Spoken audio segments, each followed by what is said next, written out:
Hi everyone. ఈరోజైతే మీకు Karman ghat Hanuman temple చూపిస్తున్నాను. ఇది 12th సెంచరీలో కాకతీయాస్ కింగ్డమ్ ఉన్నప్పుడు కన్స్ట్రక్ట్ చేశారంట ఈ టెంపుల్. కాకతీయాస్ రూలర్స్ అనమాట. అండ్ ఇంకొకటి దీన్ని దయ హనుమాన్ టెంపుల్ అని కూడా అంటారంట. తెలంగాణ వాళ్ళకి బాగా తెలుసు ఈ టెంపుల్ గురించి, చాలా బిలీవ్ చేస్తారు. చాలా పవర్ఫుల్ గాడ్ అని కూడా అంటారు హనుమాన్ని.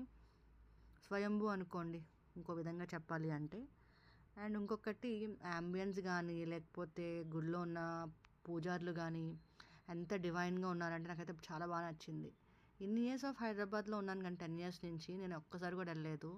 సరే కదా ఈరోజు నా బర్త్డే అని చెప్పి విజిట్ చేశాను, చాలా బాగా నచ్చింది. ఇది నా బర్త్డే అవుట్ఫిట్ అనమాట, మార్నింగ్ టెంపుల్కి వెళ్ళే అవుట్ఫిట్. ఈవినింగ్ అయితే పార్టీ వైబ్స్ ఉంటాయి కాబట్టి అది వేరే లుక్ వస్తుంది. ఇప్పుడైతే సింపుల్గా ఇట్లా చుడిదార్లో అయితే టెంపుల్కి వెళ్ళిపోయాను. మీకు నచ్చిందా నా అవుట్ఫిట్? ఎలా ఉంది, బాగుందా? సో ఇది నా కొత్త హౌస్ కన్స్ట్రక్షన్ దగ్గర విజిట్ చేశాను నేను.